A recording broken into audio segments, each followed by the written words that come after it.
HSC 26 batch, তোমার বাংলা প্রথম এক্সামের আর 3 দিন বাকি। এই 3 দিনে কিভাবে প্রিপারেশন নিবা, কি করা উচিত, কি করা উচিত না, পুরোপুরি একটা গাইডলাইন সেশন নিয়ে আজকে আমাদের সাথে যুক্ত আছে তোমাদের সবার প্রিয় আবিদা আপু। আবিদা আপুকে ধরে আনছি, অ্যান্ড আবিদা আপুর তো সময় নাই, বাট আজকের গাইডলাইন সেশনে তোমাদের যত প্রবলেম আছে, যত কনফিউশন আছে বাংলা নিয়ে, সব প্রবলেম সলভ করা হবে। অ্যান্ড শেষ এই 3 দিনে কিভাবে প্রিপারেশন নিবা, খুবই গুরুত্বপূর্ণ কিন্তু এই বিষয়টা, বুঝছো? তোমরা এই শেষ সময়ে অনেক চিন্তিত, অনেক ডিপ্রেশনে আসো, বাট এই শেষ সময়ের রিভিশনটা কিন্তু অনেক গুরুত্বপূর্ণ।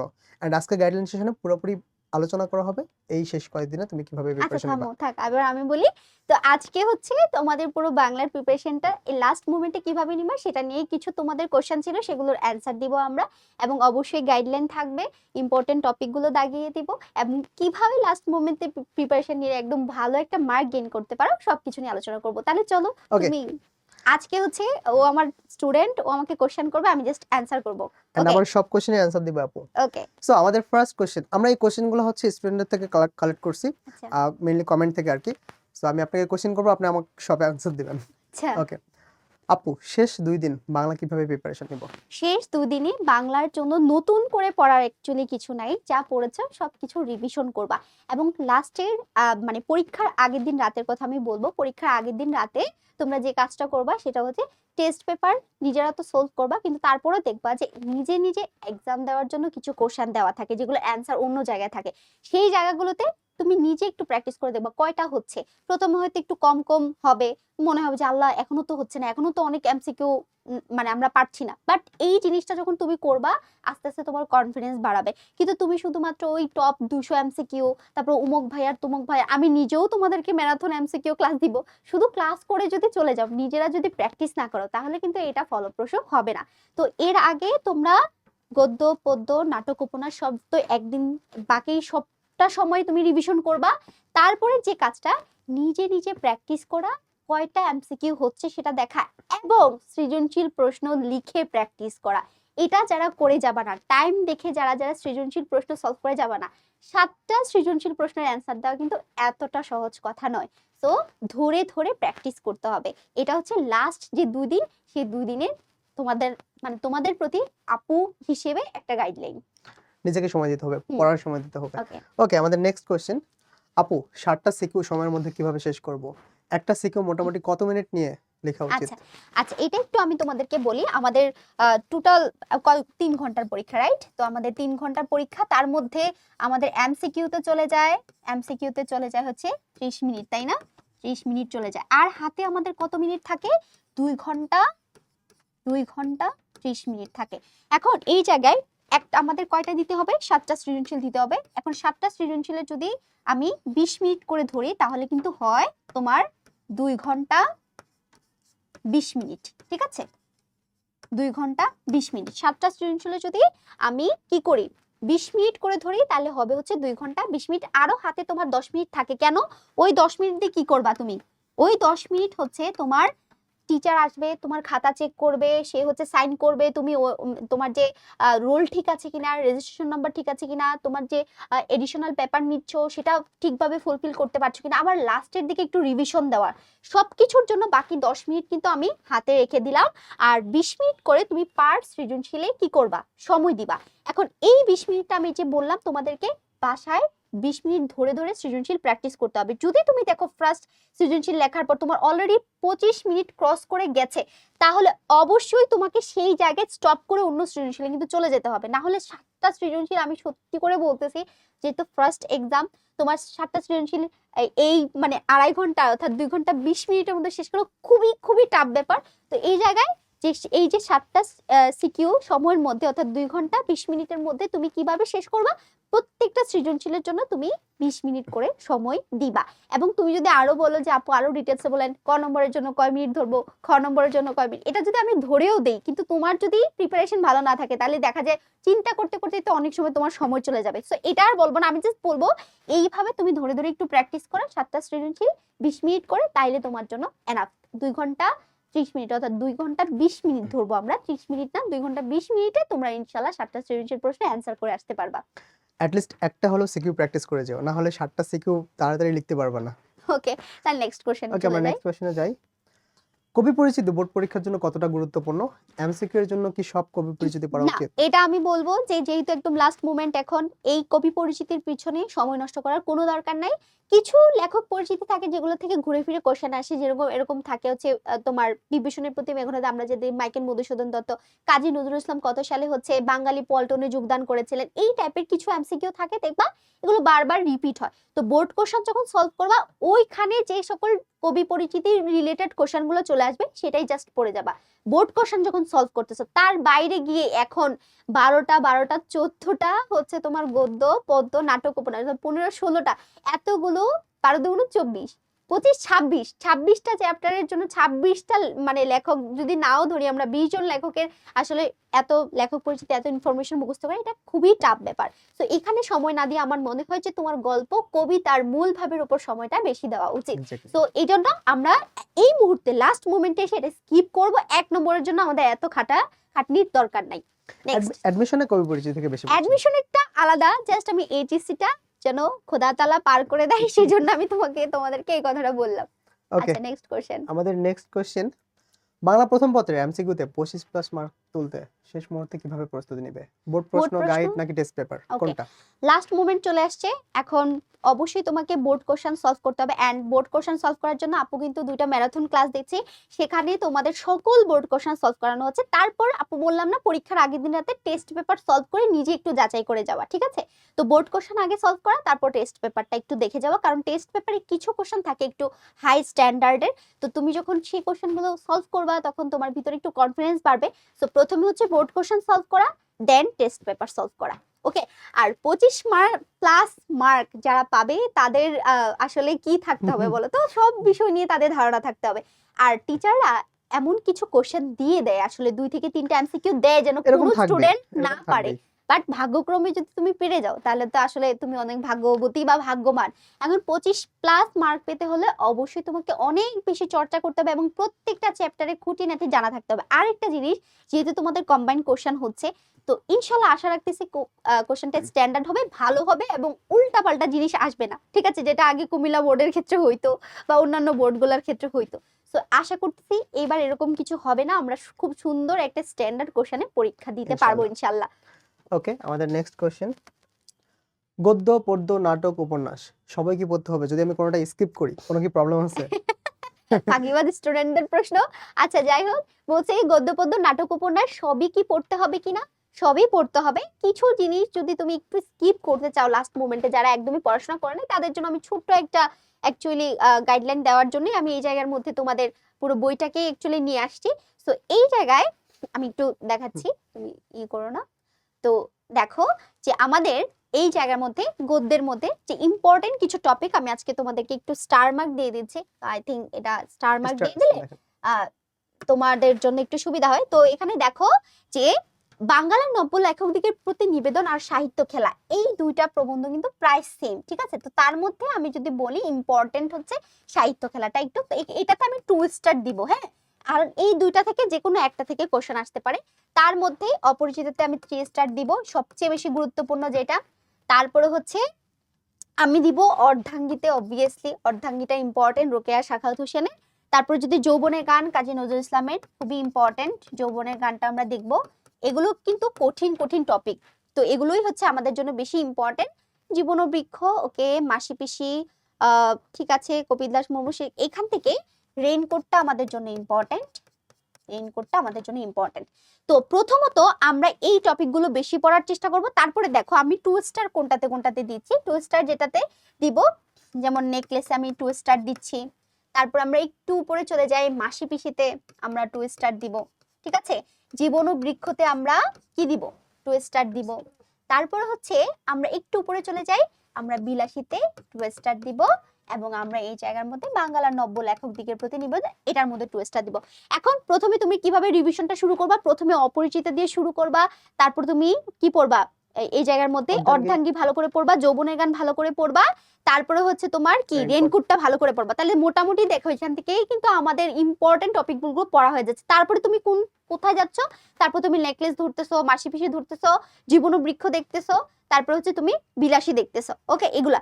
আর বাকি যে টপিকগুলো আছে এগুলো একটু লেস ইম্পর্টেন্ট, বাট এগুলো তোমরা হচ্ছে এমসিকিউর জন্য তো পড়তেই হবে। যদি কোনো চ্যাপ্টার তুমি স্কিপ করো তাহলে লস কিন্তু তোমারই হচ্ছে, কারণ এমসিকিউতে তো আর তুমি স্কিপ করতে পারবা না। সিকিউর জন্য স্কিপ করতে পারো, বাট এমসিকিউর জন্য তোমাকে অবভিয়াসলি পড়তে হবে এটা। এখন কবিতার ক্ষেত্রে চলে যাই আমি তোমাদেরকে, তোমরা এটা অবশ্যই একটু দাগিয়ে নিবা এই জিনিসটা।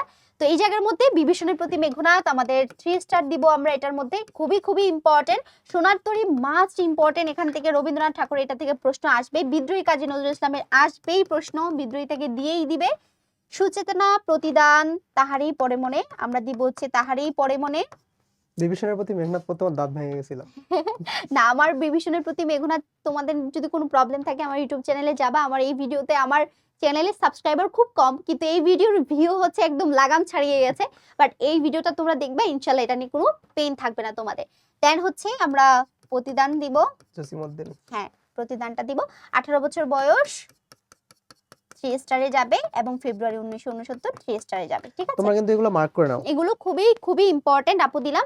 প্রত্যাবর্তনের লজ্জা, আমি কিংবদন্তির কথা বলছি, এগুলো হচ্ছে একটু লেস ইম্পর্টেন্ট, বাট এগুলো তোমার মাস্ট, এগুলো থেকে সিকিউ কোশ্চেনের জন্য, এগুলো এমসিকিউ বলতেছি না, সিকিউর জন্য খুবই খুবই খুবই গুরুত্বপূর্ণ, খুবই গুরুত্বপূর্ণ কিছু চ্যাপ্টার। আর ঋতু বর্ণন, তারপরে হচ্ছে তোমার সুচেতনা, তারপর হচ্ছে তোমার আরো আছে যে এই জায়গার মধ্যে দেখো প্রত্যাবর্তনের লজ্জা, আমি কিংবদন্তির কথা বলছি, এগুলো হচ্ছে তোমার এমসিকিউর জন্য ইম্পর্টেন্ট আছে, এবং সিকিউর জন্য একটু কম ইম্পর্টেন্ট আর কি। আর বাকি যেগুলো আপু দাগিয়ে দিয়েছি এগুলো ভালো করে তোমরা সিকিউর জন্য পড়বা, এটা হচ্ছে আলটিমেট সাজেশন আমার পক্ষ থেকে তোমাদের জন্য।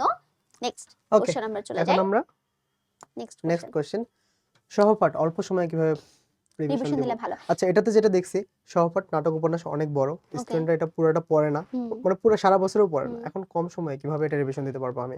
আচ্ছা, কম সময়ে রিভিশন দেওয়ার জন্য জাস্ট হচ্ছে বিগত বছরের প্রশ্ন দেখা। বিগত বছরের প্রশ্ন দেখলেই মোটামুটি আমি বলি, তোমরা যদি নাও পড়ে থাকো তার মানে কিছু না কিছু হলো কাহিনী জানো। সিরাজউদ্দৌলার কাহিনী কি হয়েছিল এটা তো অন্তত জানো। তারপর হচ্ছে তোমার যে হ্যাঁ, তারপরে হচ্ছে লাল সালুর যে কাহিনী সেটাও তো তোমরা জানো, তাই না? এখন লাস্ট মোমেন্টে তো আর পুরো রিডিং পড়া সম্ভব না, এখন কি গুরুত্বপূর্ণ লাইনগুলো দেখে যাও, এবং তোমরা সেটা যারা অ্যাডমিশনের বইটই আছে আশেপাশে, এবং দেখবা অনেক ভাইয়ারা হচ্ছে ফেসবুকের মধ্যেই অনেক গুরুত্বপূর্ণ লাইন দিয়ে, যেমন আমাদের উমর ফারুক স্যারও কিন্তু দিয়েছে কিছু স্লাইড, আমি দেখলাম, যেটা আমার দেওয়ার ইচ্ছা ছিল বাট আমি দিতে পারিনি, বাট স্যার কিন্তু দিয়েছে। উমর ফারুক স্যারের স্লাইড গুলো তোমরা চাইলে দেখতে পারো। তো ওখানেও কিন্তু উনি গুরুত্বপূর্ণ কিছু লাইন দিয়েছে। তারপর তুমি বিগত বছরের কোশ্চেন গুলো সলভ করলে, এবং বিগত বছরের যে সিকিউ কোশ্চেন গুলো সলভ করলে, তাইলে কম সময়ের মধ্যে তুমি ভালো একটা প্রিপারেশন তোমার হয়ে যাবে আশা করতেছি। কিন্তু পরীক্ষার আগ মুহূর্তে গুরুত্বপূর্ণ লাইন দেখে যাওয়া মাস্ট। এটা যদি না করো তাহলে শুধু বিগত বছরের কোশ্চেন এবং সিকিউ কোশ্চেন সলভ করে কিন্তু এই জায়গাটা তুমি পার হতে পারবা না। তো গুরুত্বপূর্ণ লাইন তোমাকে অবশ্যই দেখে যেতে হবে, কার উক্তি কোনটা ছিল, কে কি বলছিল, এই জিনিসগুলো একটু জানা থাকতে হবে।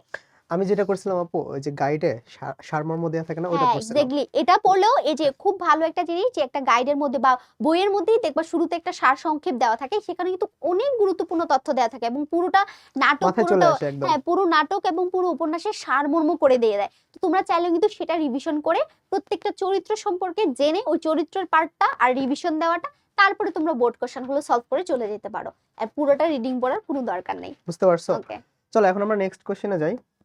ওকে, ঘ নম্বর প্রশ্নে কতগুলো পয়েন্ট লিখলে ফুল মার্কস পাওয়ার সম্ভাবনা বেশি? আচ্ছা, তো আমাদের গতেই হচ্ছে নম্বর কত থাকে বলো তো? আমাদের গতে নম্বরই থাকে হচ্ছে 3 নম্বর। তো 3 নম্বরের জন্য আমাদের কয়টা স্টেপ হবে? 3টা স্টেপ। দেখছো, জামিল ভাইও কিন্তু জানে।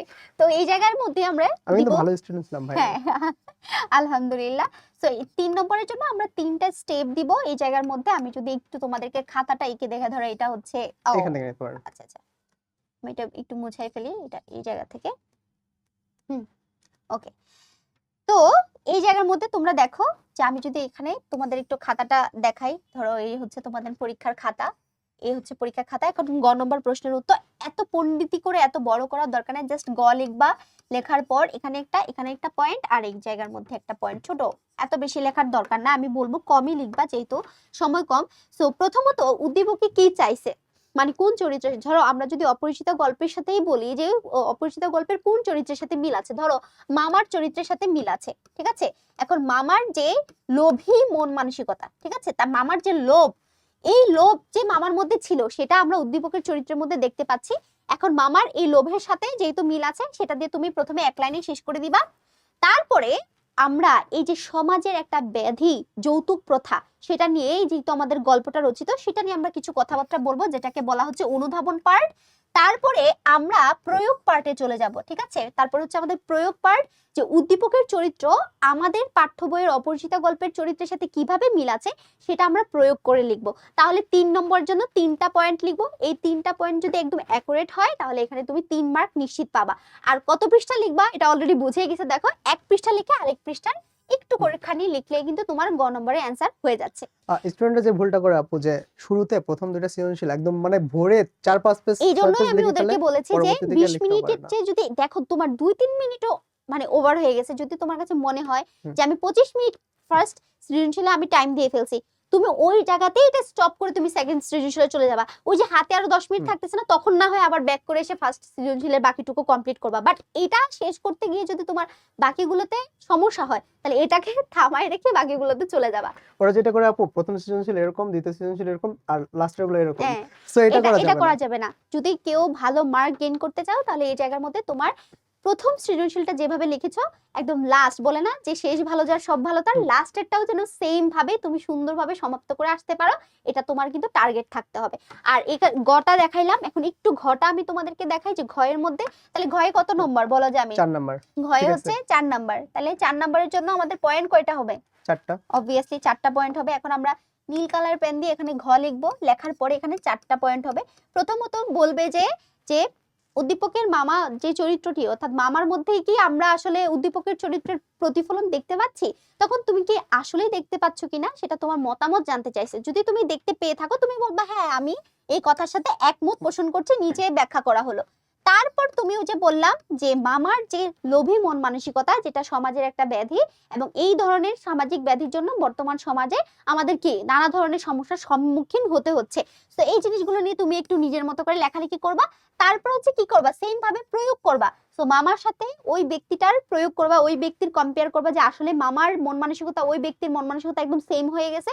তাদের দুজনের মধ্যে কি করবা, উদ্দীপক, এবং এই জায়গার মধ্যে আমরা উদ্দীপক প্লাস হচ্ছে কি আমাদের অপরিচিত গল্প রিলেট করে লিখতে হবে। হ্যাঁ, চিন্তা গল্প রিলেট করে তারপরে আমরা যে জিনিসটা করব যে হ্যাঁ এতক্ষণ ধরে আমরা যা যা দেখলাম, দেখার পর আসলে আমরা এই বুঝলাম। এই সিদ্ধান্তে উপনীত হতে পারছি যে উদ্দীপকের মামা চরিত্র মানে আমাদের অপরিচিত গল্পের মামা চরিত্রটি আসলে উদ্দীপকের অমুক ব্যক্তির মধ্যে প্রতিফলিত হচ্ছে। তখন সেটার সাথে তুমি একমত পোষণ করে এটা কি করে দেবা, এন্ড করে দিবা। তাহলে ঘ নম্বর আমরা কয় পৃষ্ঠা লিখবো? আমরা 2 2 পৃষ্ঠা লিখবো। 4টা পয়েন্টে এভাবে 2 পৃষ্ঠা লিখবো, ইনশাআল্লাহ 4-এর 4 এখানে যদি অ্যাকুরেট হয় তোমরা পারবা, মার্ক গেইন করতে পারবা। এমন করো না যে এই কোশ্চেনটার অ্যানসার তুমি অনেক বেশি জানো দিয়ে তুমি 2-3-4 পেজ লিখো না, এটা করা বুঝছো? যাবে না। এটা মেইনটেইন Okay. করো। তাহলে নেক্সট আমরা যদি চলে যাই, আমাদের নেক্সট কোশ্চেন, বাংলা দ্বিতীয় পত্রে সবচেয়ে বেশি নাম্বার কোথায় নষ্ট হয়, সেই ভুলগুলো কিভাবে আমরা এড়াবো? আচ্ছা বাংলা দ্বিতীয় পত্রের গ্রামারের যে নম্বরটা একদম মানে তুমি কিন্তু ফুলফিল পাবা। ফুলফিল তুমি বানানের জন্য, বানানের জাস্ট 5টা বানান যদি ঠিকভাবে লেখো 5, তারপর উচ্চারণে 5টা বানান ঠিকভাবে লিখলে তুমি 5। তাহলে বিগত ঠিক আছে। বছরগুলোতে বেশি আসে, তাই না? বিগত বছরের কোশ্চেন জাস্ট সলভ করবা, এখন নতুন করে আসলে ওরকম ডিটেইলস পড়ার টাইম নাই। বিগত বছরের কোশ্চেন জাস্ট সলভ করে চলে যাবা, ইনশাআল্লাহ পারবা যদি সামান্য বেসিকটুকু তোমার জানা থাকে। তারপরে দেখো যদি তোমার মনে হয় যে আমি সমাস এখন কম সময়ের মধ্যে আমার সমাস পড়া সম্ভব না, সমাসটাকে স্কিপ করে উপসর্গের একটা কোশ্চেন পড়ে যাবা। উপসর্গ থেকে জাস্ট একটা কোশ্চেন পড়ে যাবা ওই যে যে উপসর্গের অর্থবাচকতা নাই কিন্তু অর্থবোধকতা আছে। অর্থবোধকতা আছে, একটা কোশ্চেন পড়ে গেলে জাতীয় তোমার question। পরীক্ষা কমন পড়বে ইনশাআল্লাহ। তো উপসর্গতে ওই কোশ্চেনের অ্যানসারটা সুন্দরভাবে লিখতে পারলে এখানেও তুমি 5-এ 5 এটা পাবা। কমন কোশ্চেন, এটা কমন, এটা পরীক্ষায় হ্যাঁ। সারা জীবন আসে। আসেই। তারপরে দেখো, তারপরে যদি আমি তোমাদেরকে দেখাই যে হচ্ছে তোমার পদ প্রকরণের মধ্যে পদ প্রকরণ, এখানে কোনটা বিশেষ্য কোনটা বিশেষণ এটা অনেক সর্বনাম easy একটা অব্যয়, topic। অনেক সহজ। হ্যাঁ। এটা বিগত বছরের কোশ্চেন সলভ করলে কমন পাবা, এখানেও তুমি 5 পাবা। এখন হচ্ছে চেঞ্জিং সেন্টেন্স যেটা আসবে, যেটাকে বাক্য প্রকরণ বলতেছি আমরা। বাক্য এটাও সহজ। প্রকরণের মধ্যে এই চেঞ্জিং সেন্টেন্সেও তুমি জাস্ট সরল বাক্য থেকে জটিল বাক্য, জটিল থেকে সরলে এভাবে জাস্ট রূপান্তর যদি করতে পারো, হয়তো ধরো আমি ধরলাম যে 1-2টা হইলো না তোমার, এখানে তুমি 3 পাইলা বা 2 পাইলা, তারপরেও দেখো কিন্তু তোমার সব অ্যাকুরেট নম্বর কিন্তু থাকছে। আর প্রয়োগ অপপ্রয়োগেও কিন্তু তুমি কি ভালো 5-এ 5 পাওয়া কিন্তু পসিবল। এখন দেখো ব্যাকরণ নিয়ে তো আমাদের কোনো সমস্যা নাই, এখান থেকে মার্কও কাটা যায় না। তাহলে মার্কটা অ্যাকচুয়ালি কাটে কোথায়? রিটেনে 70 মার্ক রিটেন। 70 মার্ক তোমাদের কিন্তু রিটেন আছে। সো তোমাকে এটা- মার্কটা তুলতে হবে কিন্তু ব্যাকরণে। হ্যাঁ, তো এই জায়গার মধ্যে দেখো 70 না, আই থিঙ্ক আরো বেশি। দেখো এখানে যদি 10 হয় 20, তাহলে হচ্ছে 25, মানে 75 মার্ক। 75 মার্ক। তাহলে তো আমরা একটু আগে আমি যে ভিডিও দিয়েছি ওখানে আমি ভুল বলেছি, 70 মার্ক। আচ্ছা, তো 75 মার্ক কিন্তু নাকি তোমরা এখানে এই আরো কিছু জায়গায় আছে? আরেকটা কিছু হয়তো মনে হয় থাকতে আছে। পারে। আচ্ছা যাই হোক না কেন, তো এই যে ধরো আমরা ধরেই পারিভাষিক নিলাম, শব্দ হ্যাঁ পারিভাষিক শব্দ, দেখছেন আমার মনে সেখানে আছে। পারিভাষিক শব্দতে আবার 10 নম্বর। আচ্ছা যাই হোক, প্রশ্ন আমরা পরে দেখে নিব না, বাট তাহলে এই জায়গাগুলোতে কিন্তু মার্ক কাটা যাচ্ছে না। তাহলে মার্ক কোথায় কাটতেছে, কাটে কোথায় জানো? এই যে যারা সারাংশ সারমর্ম অ্যানসার করেন, সারাংশ বা সারমর্ম যারা অ্যানসার করো, তাদের এটা তো এখান অনেকে থেকে- লিখে দেয় একদম দেখে দেখে। এটা থেকে মার্ক কাটবে, বিকজ সারাংশ সারমর্ম তুমি 3 থেকে 4 বাক্যের বেশি লিখতে পারবে না। হ্যাঁ। 3 থেকে 4 বাক্যে তোমাকে এটা শেষ করতে হবে। আর 3 থেকে 4 বাক্য লিখে কখনো লাইফে কেউ 10 মার্ক পাইছে এটা কোনো না। আছে বলো? 10 মার্ক কখনো পায় কেউ 3 থেকে 4 বাক্য লিখলে? না। তাহলে সেক্ষেত্রে কি করতে হবে? অথবা দিয়ে যে ভাব সম্প্রসারণ আছে সেটা তোমাকে অ্যানসার করতে হবে। আচ্ছা, ভাব শব্দ। সম্প্রসারণ কয় পেজ লিখবো? ভাব সম্প্রসারণ কয় পেজ লিখবে, এই সব ডিটেলস নিয়ে আমার একদম 70 মার্ক নিশ্চিত করার জন্য ভিডিও হচ্ছে আমার ইউটিউব চ্যানেলে দেওয়া আছে, একদম ফুল সাজেশন ভিডিও দেওয়া আছে, সব দেওয়া এই আছে। পোস্টের জাস্ট এই ভিডিওর কমেন্টে আমি দিয়ে লিংক দিব, দিয়ে দিচ্ছি, তোমরা সেখানে দেখে জাস্ট গিয়ে দেখে নিবা, দ্যাটস ইট, আর কিছু দরকার নাই। Okay. সো ভাব সম্প্রসারণ থেকে অ্যানসার করবা। তারপরে যেটা প্রতিবেদন থেকে অ্যানসার করতে বলি, দিনলিপি লেখন, অভিজ্ঞতা বর্ণন, এগুলোকে স্কিপ করবা, প্রতিবেদন থেকে অ্যানসার করবা, না হয় কিন্তু মার্ক ওই জায়গার মধ্যে কাটা যাবে। রচনাতে বেশি ফোকাস করবা। অবভিয়াসলি রচনার জন্য তোমার হাতে সময় রাখতে হবে 1 ঘন্টা। 1 ঘন্টার নিচে তুমি যদি সময় রাখো তাহলে এই জায়গায় একটা মার্ক তোমার কাটা যাওয়ার সম্ভাবনা আছে, কারণ রচনা যেহেতু 20 নম্বর, বড় অঙ্কের একটা নাম্বার এই জায়গার মধ্যে আছে। তো তোমাকে এই জায়গাটা ফোকাস মাস্ট করতে হবে, আপু কিছু করার পোলাপান নাই। এখনো হচ্ছে ইনবক্সে নক করে যে ভাইয়া এই রচনার কয়েকটা পয়েন্ট দেন। চ্যাট জিপিটি কাদের জন্য তাইলে? তাহলে? ওরা এই যুগের মানে যে এই জেনারেশনের হয়ে যদি তোমরা এআই কে ইউজ না করতে পারো তাহলে এটা খুবই প্যাথেটিক। কারণ তুমি চ্যাট জিপিটি কে বলবা আমাকে 50টা এই রিলেটেড আমাকে হচ্ছে পয়েন্ট লিখে 100টা দাও, দিলে 100টাই সে দিবে। 100টা যদি বলো তোমাকে 100টা পয়েন্ট লিখে দিবে। তোমার কি দরকার জাস্ট ওকে বলবা। আমি কিন্তু টপ 6 রচনার সাজেশন দিয়ে দিচ্ছি, যেটা থেকে পরীক্ষায় মাস্ট ইনশাআল্লাহ তোমরা কমন পাবা। সো অবশ্যই কিন্তু তোমরা আমার নির্মিত সাজেশনের লিংক কিন্তু ভিডিওটা নিচে দেয়া আছে, কমেন্টে দেয়া মাস্ট আছে। দেখবা। তারপরে এই যে রচনা থেকে আমাদের কিন্তু মার্ক কাটা যায়। তাছাড়া হচ্ছে তোমার বৈদ্যুতিন চিঠি লেখা, তারপর হচ্ছে তোমার পারিভাষিক শব্দতে একুরেট নাম্বারটা পাওয়া যায়, সংলাপ লিখনও কিন্তু একুরেট নাম্বারটা পাওয়া যায়। তাহলে নম্বর কাটা যাবে শুধুমাত্র প্রতিবেদন, রচনা, ভাব সম্প্রসারণ, এই 3টা জিনিসে আমাদের ফোকাস করতে হবে। ওকে, তারপর আমরা নেক্সট আমরা নেক্সট চলে যাই। কোশ্চেনে যাই।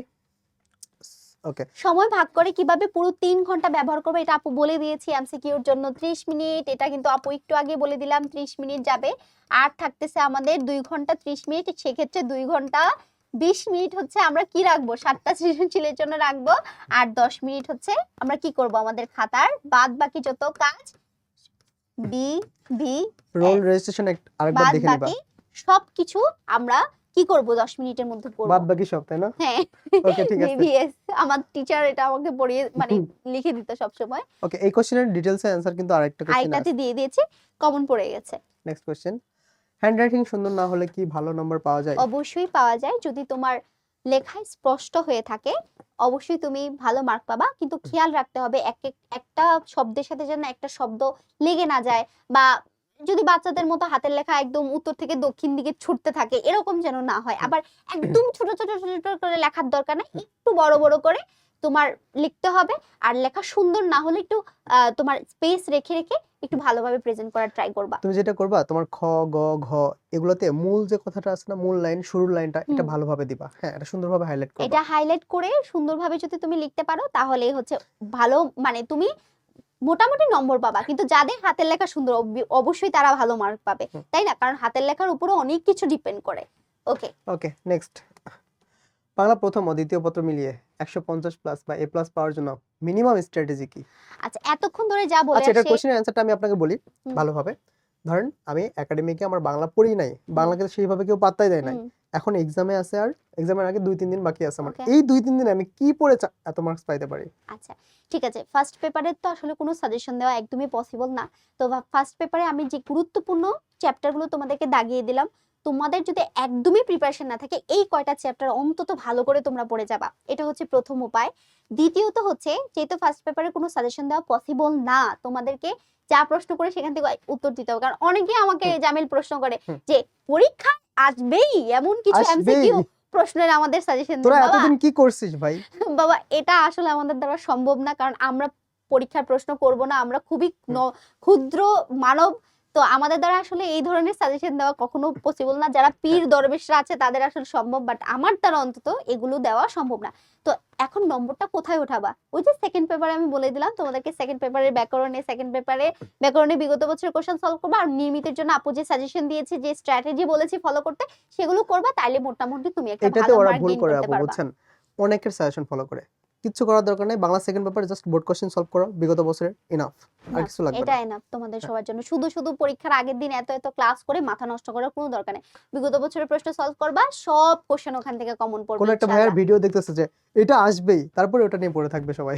না না, এরকম। এটা এটা এগুলো করবা না, এগুলো বোকারা করে, যারা বোকা, যারা ফেসবুক ইউটিউব কখনো চালায় না, যারা কিছু জানে না, তারা এইসব কাজ করে। বাট তোমরা তো সবাই ভালো, তাই না বলো? তোমরা তো এই জিনিসগুলোর সাথে অভ্যস্ত, তো এগুলো স্কিপ করবা। এই ধরনের এগুলো একটা স্ক্যামের মতো, রাইট? আমরা যেহেতু এর থেকে আছি, আমরা জানি হ্যাঁ, এগুলো একটা স্ক্যাম। মনে রাখবা যে তোমার হাতে আর 2 দিন সময় আছে। Okay. ওকে, সৃজনশীল প্রশ্নে সবচেয়ে বেশি নাম্বার কাটা হয় কোন ভুলগুলোর কারণে?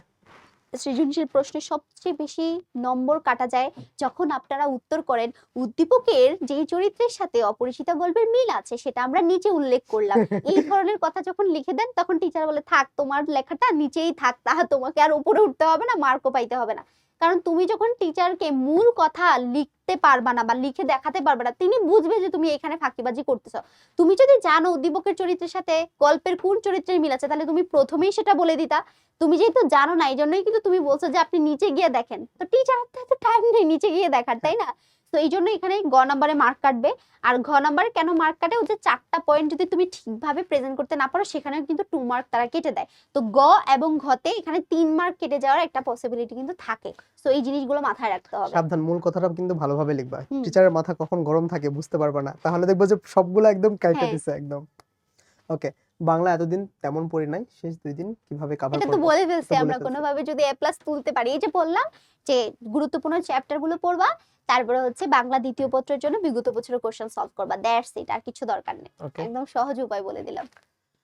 সিকিউতে বেশি লিখলে কি বেশি নাম্বার পাওয়া যায়? হ্যাঁ, একটা সিকিউ কয় পেজ লিখবো এটাও বলে দিছে অলরেডি। এটা আপু তোমাদেরকে বললাম, যারা অনেক বেশি লিখতে পারো অবশ্যই তারা বেশি লিখবা। বেশি লেখার ক্ষেত্রে কিন্তু কোনো ধরাবাঁধা নিয়ম নাই যে তোমাকে 2 পৃষ্ঠাই লিখতে হবে, তোমাকে 1.5 পৃষ্ঠাই লিখতে হবে, এমন কিন্তু কোনো নিয়ম নেই। কিন্তু যদি তুমি বেশি লিখতে পারো, তোমার মনে আপু আমি অনেক স্পিডে লিখতে পারি, অনেক ভালো লিখতে পারো, অবশ্যই তুমি বেশি পৃষ্ঠা লিখবা। কিন্তু বেশি পৃষ্ঠা লিখতে গিয়ে ওই লাস্টের 2টা সৃজনশীল যদি এরকম এরকম এরকম এরকম করা লাগে, তাহলে তো কি করতে হবে বলো তো? 1.5 পেজ আর হচ্ছে 2 পেজ গ এবং ঘ এভাবেই মেনটেন করে তোমাকে লিখতে হবে। তাহলে তুমি লাস্ট পর্যন্ত সুন্দরভাবে শেষ করতে পারবা জিনিসটা, তোমার নিজের মধ্যে একটা স্যাটিসফ্যাকশন কাজ করবে। 7টা সৃজনশীল শেষ করতে হবে, এই হিসেবে টাইমটা মেনটেন করো। নেক্সট, পরীক্ষার হলে কি কি জিনিস অবশ্যই সঙ্গে নিয়ে যেতে হবে? আমি তো ভাবছিলাম এটা নিয়ে একটা ভিডিও বানাবো। তো যাই হোক, আমাদের সব বাচ্চারা আসলে, আমি এখন তোমাদেরকে বাচ্চাদের চোখে বড় হয়ে দেখি। গেছে আপু এরা। তোমরাও তো মানে হ্যাঁ।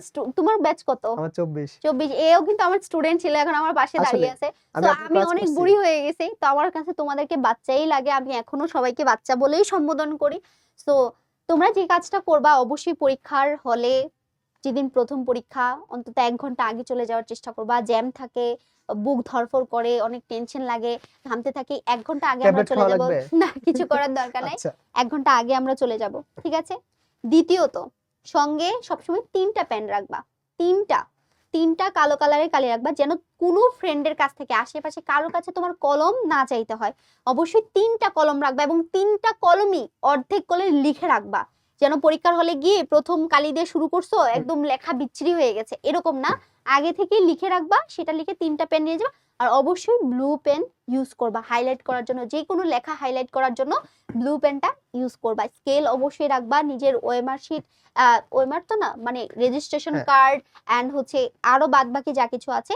আর অবশ্যই পরীক্ষার সিটে বসার আগে আশেপাশে সব জায়গায় তাকিয়ে নিবা নিচে কোনো কাগজ আছে কিনা, বা এরকম কিন্তু অনেকে করে, ঠিক আছে? তোমার অনেকে সাথে আবার ডিজাইন করে সুন্দর করে, এটা করে সময় নষ্ট হ্যাঁ, করার কোনো এটা দরকার নেই। ডিজাইন বাদ, এগুলো তো তোমরা অলরেডি জানো, বড় হয়ে গেছো। বাট পরীক্ষার হলে সিটে বসার আগে দেখবা সামনে পিছনে কোনো কাগজপত্র আছে কিনা।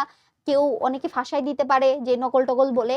সো এই ধরনের জিনিসগুলো আছে কিনা এগুলো। আর বেশি কারোর সাথে কথা বলার দরকার নেই, যে যে ধর্মরই থাকো না কেন সৃষ্টিকর্তাকে স্মরণ করতে থাকবা, দোয়া দরুদ পড়ে খাতাটা নিবা, দ্যাটস ইট। আর কি বেশি কিছুর দরকার পড়বে না। আই থিঙ্ক আর হচ্ছে পানির বোতল অবশ্যই নিয়ে যাবা, ঠিক আছে? পানির বোতল মাস্ট নিয়ে যেতে হবে আর সম্ভব হলে তোমার হাতে সময় থাকলে যাওয়ার আগে 2 রাকাত নফল নামাজ পড়ে যাও। ইনশাআল্লাহ হ্যাঁ। ইনশাআল্লাহ। আচ্ছা, নেক্সট তারপরে কোশ্চেন, আমরা নেক্সট কোশ্চেনে চলে যাই। ওয়ান শট দেখে কি এ প্লাস পাওয়া সম্ভব? তোমার হাতে আর 2 দিন আছে, তুমি না, ওয়ান শট ওয়ান দেখবা? শট দেখে এ প্লাস পাওয়া সম্ভব না। এটা সম্ভব ছিল কখন জানো? যখন তোমাদের জামিল ভাইয়ারা পড়াশোনা করতো, তখন আমার যে ওয়ান শট ভিডিওগুলো আসলে এসিএস এর অনেক চ্যানেলে views, ছিল, একদম। আমার মানে এরকম হয় যে আমি এখনো রাস্তা দিয়ে যখন হাঁটি সবাই ওই ওয়ান শট ভিডিওর জন্য আমাকে চেনে, যে আপু আপনার ওটা ছিল একদম সেভিয়ার, আমরা সারা বছর কিছু পড়ি না, ওয়ান শট পড়ে পাস করে ফেলছি। হ্যাঁ। কিন্তু এইটা এখন একদমই তোমাদের অ্যাপ্লাই কিন্তু করা যাবে ফুল না। সিলেবাস, এটা তোমার মাথায় রাখতে ফুল হবে। সিলেবাস, আর এখন একদমই এইভাবে কোশ্চেন করা হয় না যে বিগত বছর কোশ্চেন হুবহু তোমাদেরকে উঠিয়ে দেবে। এখন কিন্তু অনেক ঝালাই টালাই করে কোশ্চেন করা হয়। সো ওয়ান শটটা এখন কেন দেওয়া হয়? ওয়ান শটটা হচ্ছে শুধুমাত্র কোশ্চেন প্যাটার্ন জানার জন্য, যে কি ধরনের কোশ্চেন আসতে পারে, কোথায় কোথায় ফোকাস করবা সেটার জন্য ওয়ান শট ঠিক আছে। বাট ওয়ান শট করে এ প্লাস পাওয়া আমার পক্ষে তো সম্ভব হইতো না। যদি এটা তোমার তোমরা রিভিশনের এলিয়ান জন্য হয়ে থাকো হতে তাহলে পারে, সম্ভব। রিভিশনের জন্য এটা তোমার রিভিশনের কাজে জন্য লাগতে পারে। এটা খুবই তো ভালো তোমার সব একটা। পড়া আছে, এখন জাস্ট একটু রিভিউ করে নেই। হুম। ওকে, ঠিক আছে তাহলে। ওকে, নেক্সট কোশ্চেন, আপু সহপাঠ কিভাবে পড়বো? পুরো বই তো এখন আর পড়া সম্ভব না, তোমার ওয়ান শট ক্লাসের স্লাইড দেখছি, এছাড়া সহপাঠের জন্য আর কি কি পড়া উচিত? সহপাঠের কথা আগেও বলে ফেলছি, এখন আবারও নরমাল করে বলতেছি যে সহপাঠের শুরুতে যে সারমর্মটা দেওয়া আছে সেটা পড়বা, আর চরিত্রগুলো পড়বা, চরিত্রগুলো সম্পর্কে যে তথ্য দেওয়া আছে সেগুলো পড়বা, বিগত বছরের এমসিকিউ কোশ্চেন সলভ করবা, সিকিউ কোশ্চেন সলভ করবা, দ্যাটস ইট। আর কিছু দরকার নেই। ডান। নেক্সট, নাটক বা উপন্যাস থেকে 2টা সিকিউ লেখা যাবে? হ্যাঁ, এটা তো লিখতে হবে মাস্ট, কারণ তোমাকে গদ্য থেকে 2টি, পদ্য পদ্য থেকে থেকে 2টি, 2টি, তারপর টোটাল মিলিয়ে 5টি অ্যান্সার করতে হবে। নাটক থেকে 1টি, উপন্যাস থেকে 1টি, নাটক থেকে 1টি, উপন্যাস থেকে 1টি, তাহলে কয়টা হইলো? 5 6 7। 7টা, টোটাল 7টা কোশ্চেনের তোমার কি করতে হবে? নাটক Answer? উপন্যাসের জন্য কি আলাদা ক্যাটাগরি আছে নাকি হ্যাঁ, একটা আলাদা ক্যাটাগরি? ক্যাটাগরি তার থাকে। মানে তো অবভিয়াসলি 2টা থেকে ওইখানে লিখতে তোমার হবে। নাটকের জন্য এক্সট্রা অনেকগুলো সৃজনশীল থাকবে, উপন্যাসের জন্য 2টা দেওয়া থাকবে, নাটকের জন্য 2-3টা দেওয়া থাকবে, সেখান থেকে তুমি একটা করে চুজ করে পরীক্ষা দিবা। আবার এরকম করা যাবে না যে উপন্যাসের তো 2টা দুইটা। খুবই কমন পড়ছে, উপন্যাসে লিখে ফেলে, কিন্তু নাটক তো তাকায় আছে এমন করে। 2টাই টাচ করতে হবে তোমার। 2টাকেই তোমার টাচ হ্যাঁ। করতে হবে। And আপু যেটা বললো যে সারমর্মটা ভালোভাবে পড়ে যাও, তাহলে মাথায় চলে আসবে যে ওকে, স্টোরিটা। নেক্সট, আপু পরীক্ষায় সব কমন পাই কিন্তু সময়ের মধ্যে 7টা সিকিউ শেষ করতে পারি না, 6টা লিখতে পারি কিন্তু 7টা পুরোপুরি সময় করতে পারি না, কি করলে এই সমস্যাটা কাটিয়ে উঠতে পারবো? 20 মিনিট ধরে ধরে বাসায় প্র্যাকটিস করা, দেন তুমি পারবা।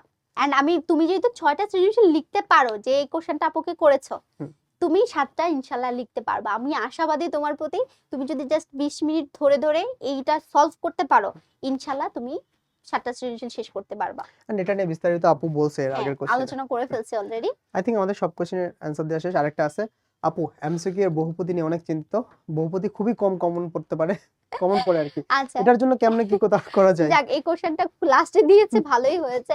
সো এটা সবার একটা কমন কোশ্চেন। আসলে কি পরীক্ষকরা না 2-3টা এমসিকিউ এমনিতেই দেয় যেন পোলাপান না পারে। এখন তোমরা সবাই যদি 30-এ 30 পেয়ে যাও তাহলে এটা প্যানিক কেমন করার হয়ে যায় দরকার না? নাই। তো 2-3টা কোশ্চেন এরকম থাকেই যে খুবই কনফিউজিং থাকে। আমরা একরকম উত্তর দিই, অন্যান্য প্ল্যাটফর্মে টিচার একরকম উত্তর দিবে, তারপর হচ্ছে যারা বোর্ডে খাতা কাটবে দেখা তারাও যাবে যে একরকম বোর্ডের কোশ্চেন মানে এক্সাম হওয়ার পর হুম। এক এক প্ল্যাটফর্ম এক একটা অ্যানসার দিবে, অ্যানসার এটা নিয়ে দিচ্ছে। পুরো এটা টেনশনে নিয়ে পড়ে প্রচুর যাবে। ঝামেলা লাগে। সো আমার মনে হয় যে পরীক্ষা, তোমরা তো আরেকটা কোশ্চেন করো নাই আমাকে, যে পরীক্ষার পর কি আপু কোশ্চেন আমরা কি সলভ করে দেখবো আমাদের কয়টা হয়েছে? একদমই দরকার নেই এত পণ্ডিতি করার। Chill. কারণ সলভ করে আসলে কি তুমি মানে তুমি কি যেটা ভুল হয়েছে সেটা আবার শুদ্ধ করতে পারবা? যেটা গেছে সেটা গেছে, বাদ।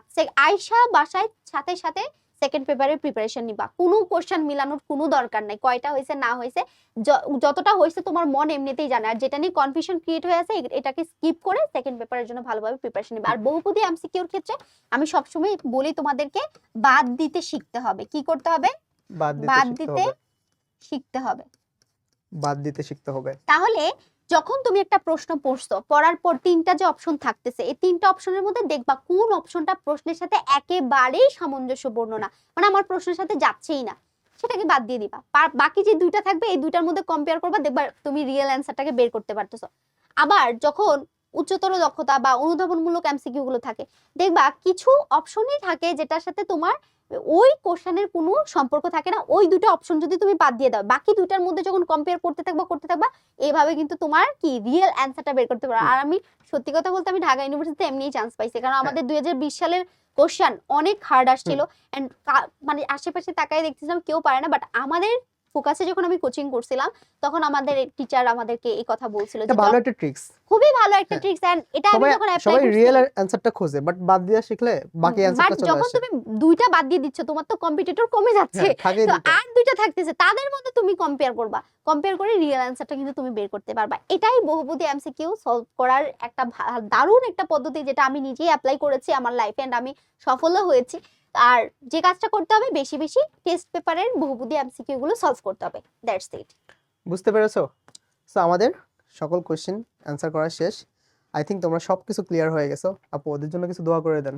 তোমাদের যেন জন্য ভালোভাবে সবসময় exam দিতে দোয়া, এবং আমি মন থেকে চাচ্ছি তোমরা অনেক ভালো করো, এবং তোমরা ভালো করবা। আমার 26 বছর শিক্ষার্থীদের প্রতি আমার মানে বিশ্বাস আছে যে ওরা ভালো করবে, এবং প্রচুর অ্যাক্টিভ হুম। পোলাপান, সবাই অনেক ভালো এবং সব প্রচুর অ্যাক্টিভ। আমি মন থেকে দোয়া করি তোমরা অনেক বেশি ভালো করো, এবং তোমাদের জন্য কিছু ম্যারাথন এমসিকিউ বোর্ড কোশ্চেন সলভের ক্লাস আমি দিচ্ছি, এবং তোমরা অনেক প্ল্যাটফর্ম থেকে তোমরা এই ভিডিওগুলো দেখতে পাবা। আমার আমার যে প্ল্যাটফর্ম আছে আবিদা পারভিন চৌধুরী, যে হচ্ছে ইউটিউব চ্যানেল আছে, সেটার লিংকও আমি তোমাদেরকে এই কমেন্টে দিয়ে দিব। সেখানে গিয়েও কিন্তু তোমরা লাস্ট মোমেন্টে কোশ্চেনগুলো সলভ করে নিজেদের প্রস্তুতিটা যাচাই করে নিতে পারো। আবিদাপুর যে ক্লাসটা আপলোড করছে 70 মার্কের ফুল সাজেশন দেওয়া আছে। সো ক্লাসটা দেখে নাও, ইনশাআল্লাহ তোমার ওখান থেকে আসবে। ইনশাআল্লাহ প্রতিবারই সেম আশা আসে আর কি। রাখতেছি। হ্যাঁ। So okay, best of luck সবাইকে। আল্লাহ হাফেজ, সবাইকে ভালো থাকো। আল্লাহ ভরসা, ভালো কিছু হবে, টেনশন নিও না, একেবারে টেনশন নিও না। হ্যাঁ? আল্লাহ হাফেজ। আল্লাহ হাফেজ।